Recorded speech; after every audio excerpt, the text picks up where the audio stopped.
a girl a-running in a group. She had a high-speed motor in a 40 Ford coupe. She had a racing cam and a supercharged.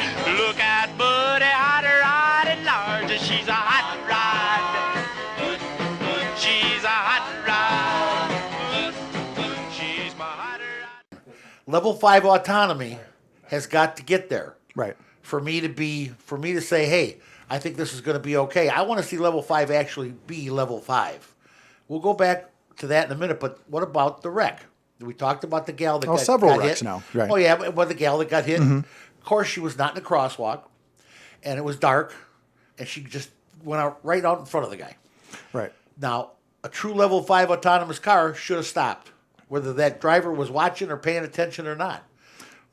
Well, and so Elon was on CBS News the other day. They did a whole series. They looked at his factory. They went for a ride in the autonomous Tesla. And one of the things he talked about, he said, and he keeps having to remind people, as I do, is that it is not a hands-free self-driving device. And so in the case of the most recent accident in California, the driver, what we now know from part of what was leaked in part of the investigation, was the driver was warned several times by the car, put your hands back on the wheel. And so the car itself is telling you that I'm not autonomous. You need to, you're part of the process here for now. And I have so slipped out of autonomous mode or something. And so what we're hearing, even though the NTSB is involved, so they're more in-depth investigations. It takes months or years to get to that point. But what we know so far is in the latest accident, what ended up happening was the NTSB was working with Tesla. Tesla likes to be upfront about these things and likes to be open about it. And the NTSB likes to just do their investigation and tell you 2 years later what happened. That's how it works. That's a bureaucracy. Let's face it. So it's red tape oriented. So Tesla got kicked off the investigation for leaking this information that said, look, the driver was warned multiple times, put your hands back on the wheel. So in this case, we know it was driver sort of inattention. In the case of the Uber accident in Tempe, Arizona, same deal. The video came out, so we saw two things in that video. We saw, for one, like you mentioned, you had a person literally basically show up out of nowhere from the dark, just showed up in front of the car, and we saw the driver was not paying it, just like any other driver, inattentive. He was messing with his phone. He was looking down at the time of the accident, and at the last second looked up and saw what was happening. I have a theory about this, though, and I proved it, actually, with She Who Will Be Obeyed. The very day I read about that, we went out for a ride. I said, I'm going to show you something. I'm driving down the road. I'm doing 25 miles an hour because that's the speed limit in the neighborhood I'm in. And there's kids playing ball over here. Now, I slow down automatically because I know that could possibly be a problem. Because in your mind, you see kids, you see a ball, I see you a know what can problem happen. coming, yes. Or a dog or whatever, a bike. Absolutely. Yeah, right. I mean, of course, I may miss a squirrel here and there because they're pretty quick. Right. But if I see something, I instinctively go on alert and slow down. Right. The problem with that car hitting that woman is it never slowed down. Right. It was still doing 35 or 40 mile an hour, whatever the speed limit is on that road, because it did not have any idea that there was something coming. Right. Well, and in this case, never prepared. Right. But in this case, it was late at night. It was dark. I mean, it's not like it was driving through a school zone, but it's sort of, you bring up an interesting point. It's sort of like, nobody likes to drive around on Halloween night because we all know we're all driving half the normal speed and we're all expecting a little ghost or goblin to jump out in our path. Absolutely. That you can't tell the car, hey, by the way, Tesla, today is Halloween. We're going to slow down a little bit in the neighborhood. You know what I mean? So you're right. There's a lot of artificial intelligence that needs to go into it. But in the same token, we talk about these 3 fatal accidents now. They've all become high profile. They were all breaking news. Literally when the Arizona crash happened, it was autonomous car kills woman. See, I actually don't agree with that. They should not be. Sure, of course. Should not be. I mean, there was people that died in test crashes when we first got our first jet and our first steam engine and we first started building suspension bridges. People died. Right. It was a change of life. It was a lifestyle that some people couldn't get used to, didn't get used to. It happens. But we need to know, I guess what I want to say here is we don't need to know how, all these bad accidents and make a big deal out of them, but we need to know that autonomous level 5 has not been achieved yet. I'm worried about the people that are in charge of this wanting to be the first on the block. Right. Hey, I'm Tesla. I got the first car that's completely safe, level 5 autonomous. And then it crashes. That's what I'm saying. I don't want any false hope. I want this to be right when they're done. I want I want to see a self-driving car, but I want it to be safe and I want it to be foolproof. Right. And so now you're at the point where, and I was looking this up yesterday, is now we have basically every luxury automobile manufacturer has said we're making at least one electric vehicle in the next few years will be on the market. Most of them will be autonomous or semi-autonomous. So now you're at the point where it's not just one startup or one experimental vehicle. Now you've got VW and Porsche and everybody working on this. So now you have people that have a history, a long history of working in automobiles. They have a team of engineers, decades of experience. And so I think you're going to see that, the project will develop much quicker. When it comes to electronics. Hey, we're a fan of both sides, the old school and the new school. We got to keep everyone informed, and we're enjoying the update here.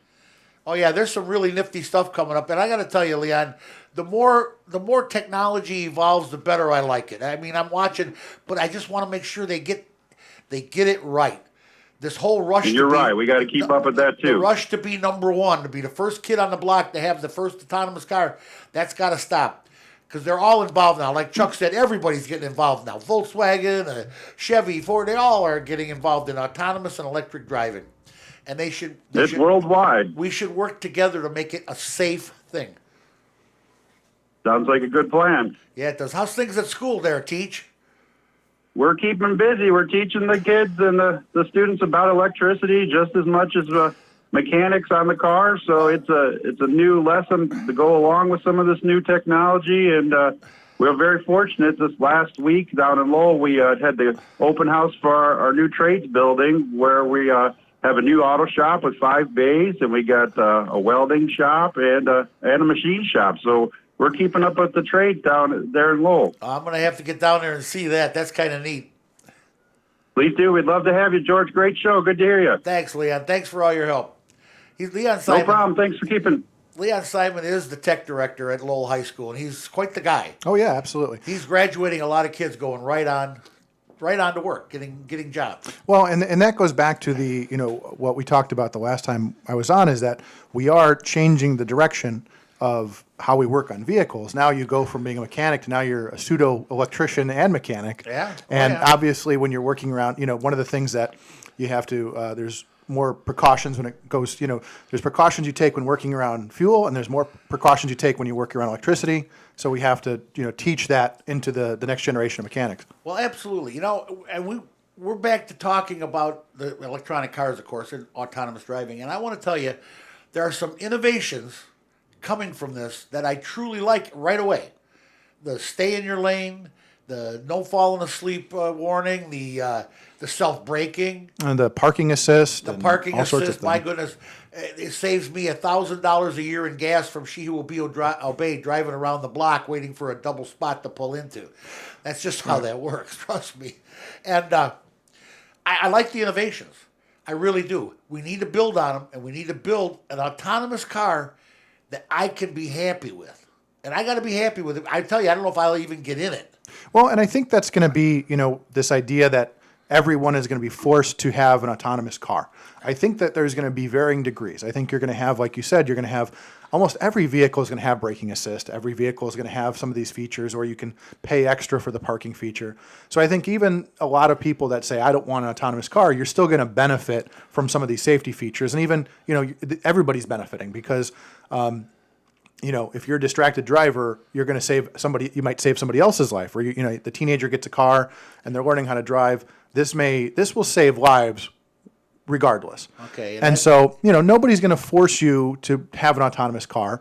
And I know there's a lot of concerns. I was thinking earlier about, there's a lot of car guys that listen to your show, and I'm sure a lot of guys are wondering, well, what happens if everybody goes electric? I mean, there's a point where Europe is, we do things a little bit different than Europe. Europe is pushing this thing forward to the point where they want to be all electric within the next 25 years or so. Oh, yeah. Next 20 years. France has already passed legislation. But then also, they drive cars that fit in our trunk. Do you know what I mean? Exactly. So, there's a whole different mindset. There's a whole different system there. It's a whole different group of people.